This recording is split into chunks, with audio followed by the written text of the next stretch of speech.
Rice mill ফেলে কলকাতায় যে রাস্তাগুলো বৃষ্টির জন্য ভেঙে গেছে সেগুলো থাকবে না। 2 সপ্তাহ অনেক বেশি, 5টা দিন যদি ড্রাই থাকে, বৃষ্টি না হয়, তার কারণ হচ্ছে পিচের শত্রু হচ্ছে জল। যখনই জলের মধ্যে আমরা কাজ করতে যাচ্ছি গুঁড়ো গুঁড়ো হয়ে চারিদিকে ছড়িয়ে যাচ্ছে। সেই জন্য কমপ্লিট রাইস মিল 5টা দিন ফেলে যে ড্যামেজটা হয়েছে হাজার বৃষ্টিতে, যেখানে অন্য হাইকোর্টেরা তারা কিছু বলছেন না, আহমেদাবাদ হাইকোর্ট বলছেন না, সুরাট হাইকোর্ট বলছেন না, ব্যাঙ্গালোর হাইকোর্ট বলছেন না, তারপর দিল্লি হাইকোর্ট বলছেন না যে এখানে জল জমে রয়েছে। কিন্তু ভালো, আমাদের হাইকোর্ট খুব অ্যাক্টিভ, কিন্তু বাস্তবটা জানতে হবে যে আমাদের মাটির তলায় পলি মাটি, কোথাও একটু জল গেলে সেই পলি মাটিটা ডাইলুটেড হয়ে মাটির শক্ত নেই, সেই জন্য রাস্তা বসে যায় বা ড্যামেজ হয়ে যায়। এইটা অতিবৃষ্টি, এবার এত বৃষ্টি একটা স্পেলে একটা টাইমে এরকম ভারী বৃষ্টি হয়নি। সেই জন্য আমরা রাস্তাগুলো, অনেকগুলো রাস্তা যেমন আনওয়ার রোড ড্যামেজ, এগুলো আমরা 5টা দিন যদি টোটাল ড্রাই স্পেল পাই, আমরা সব রাস্তাগুলোকে কমপ্লিট করব। আমরা 5টা দিন ড্রাই স্পেলের জন্য ওয়েটিং করছি। দাদা, আপনি মন্ত্রী হিসেবে আরেকটা বিষয় এই বিষয়ে জিজ্ঞেস করছি।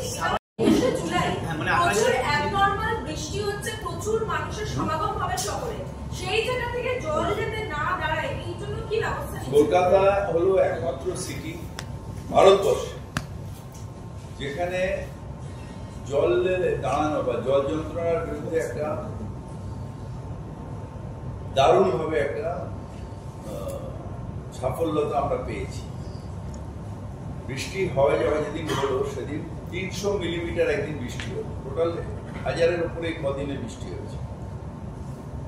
বৃষ্টি 300 মিলিমিটার, 20 মিলিমিটার ঘন্টায় কলকাতার যে ক্যাপাসিটি তাতে জলটা না, তার মানে 300 ডিভাইডেড বাই 20 হলে কত হয়? 15 ঘন্টা লাগাতো।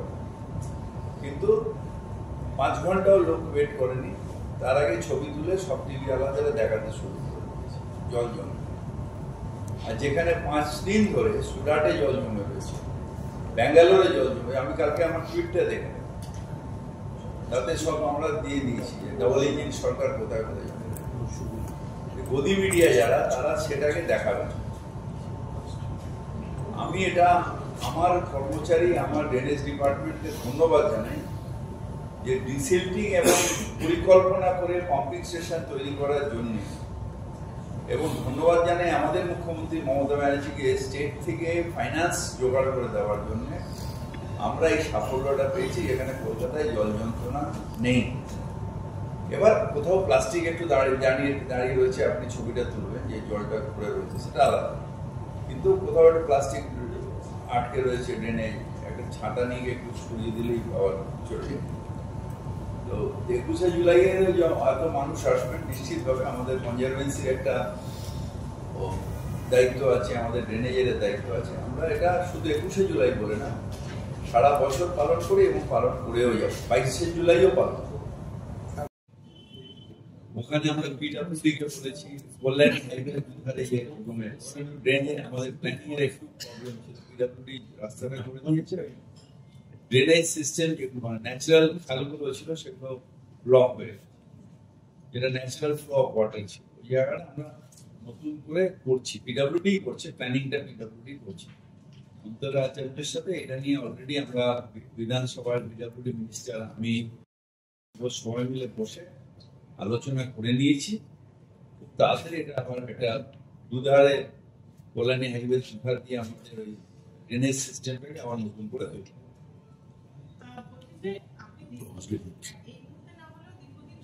দায়িত্ব সামলেছেন, গতকাল মুখ্যমন্ত্রী একটি প্রজেক্ট উদ্বোধন করেছেন যেখানে আবাসন হয়েছে, আপনি থাকার সময় সেটি শুরু হয়েছিল। সুকান্ত মজুমদার তিনি টুইট করে দাবি করছেন যে ওই প্রজেক্টটাতে কেন্দ্রীয় সরকারেরও অংশীদারিত্ব রয়েছে 30%। তাহলে কি করে রাজ্য সরকার একা এটি উদ্বোধন করতে পারে? একটা মন্ত্রিসভার সদস্য হিসেবে, মানে বা দীর্ঘদিন আপনি দায়িত্ব স্টেট আসার সময় ওই কাজটা এইটার ফাইন্যান্স আমি যতটুকু জানি এটা টোটালটাই স্টেট গভর্নমেন্ট ফাইন্যান্স, কিন্তু অনেকগুলো জায়গায়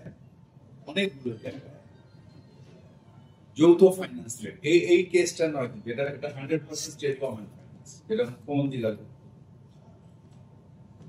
কিন্তু স্টেট গভর্নমেন্ট ফাইন্যান্স আর সেন্ট্রাল গভর্নমেন্ট ফাইন্যান্স কোথা দিয়ে আসে?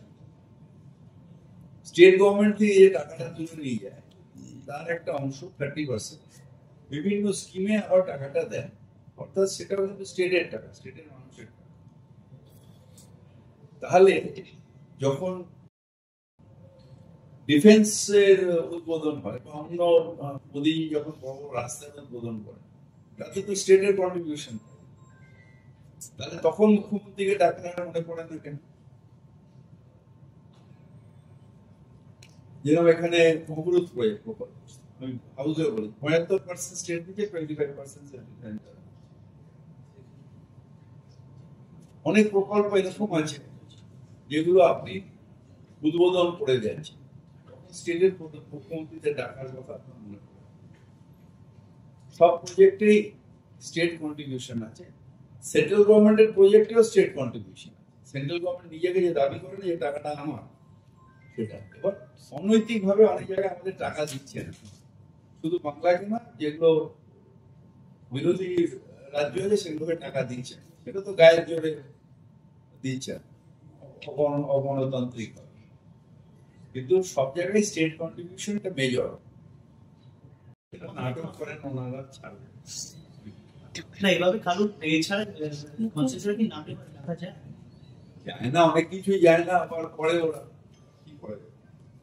এতদিন বিজেপির চয়েস ছিল প্রমাণ শোনা যেত, আজকে প্রধানমন্ত্রী এসেছেন, জয় দুর্গা কালী দুর্গা জয় দুর্গা এই কি স্ট্র্যাটেজি এটা হচ্ছে যে বুঝতে পেরেছে যে বাংলা দুর্ভোগ,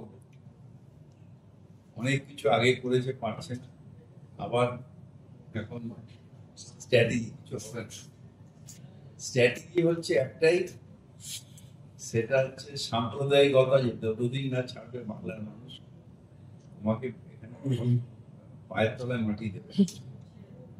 কিন্তু কৌশলটা চাই ওরা দাবি করছে যে আমাদের লোকাল জনগণ সেটাও তেমন কিছু নেই, কিচ্ছু নেই। ভোট কৌশল মানুষই নেই, ভোটই নেই, লোক নেই, কি আছে? আজকে হাইকোর্টে যে সওয়াল জবাব হয়েছে 21 জুলাই নিয়ে, সেখানে একটা বিষয় উঠেছে। বিষয়টা বিরোধীরা বারবার মিটিং মিছিল করতে গেলে তাদের অনুমতি রাজ্য প্রশাসন দেয় না, পুলিশও দেয় না। হাইকোর্ট তারা 100 নির্দেশিকা জারি করেছে, যার মধ্যে অন্যতম হচ্ছে সকাল 8টা থেকে 9টা পর্যন্ত মিছিল করা যাবে, 9টা থেকে 11টা মিছিল বন্ধ থাকবে, 11টার পরে আবার মিছিল করে লোকে 21 জুলাই থেকে যেতে পারে। এছাড়াও যান নিয়ন্ত্রণ নিয়ে সিপিকে বলেছে আরো একটু বেশি যুক্তিসঙ্গত হলে ভালো হতো, কি বলবেন? আসলে কি আর কিছু কিছু জায়গায় এমন থাকে,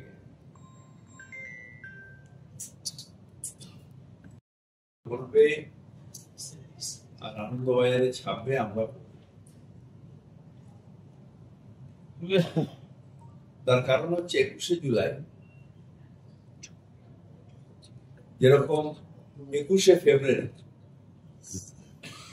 বাঙালিদের কাছে একটা অত্যন্ত ঐতিহ্যশালী ভাষা আন্দোলনের দিন, সেই দিনে কোনো রেস্ট্রিকশন করা যায় না, ঢাকাতেও নয়, এখানেও নয়, কোথাও না। 21শে ফেব্রুয়ারি কিছু কিছু ডে আছে, যেরকম দি গ্রেট রেগুলেশনারি ডে রাশিয়ার, সেদিন একটা ঐতিহাসিক দিন, সেরকম 21শে জুলাই একটা ঐতিহাসিক দিন।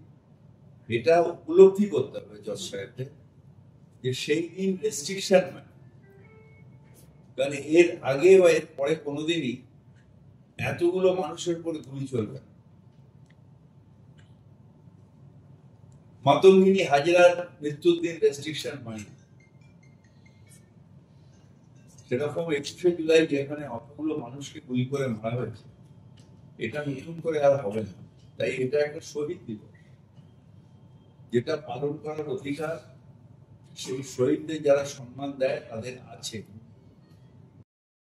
গণতন্ত্র আমার কনস্টিটিউশন আমাকে রাইট দিয়েছে যে সেই শহীদ স্থলে গিয়ে আমি আমার শ্রদ্ধা জানাবো, সেই শ্রদ্ধাকে রেস্ট্রিকশন করা যায় না।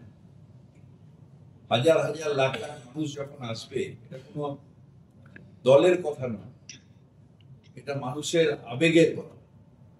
যে শ্রদ্ধা জানাতে আসবে তাকে আমি রেস্ট্রিকশন কোন পুলিশ করতে পারি, কোন কোর্ট করতে পারি?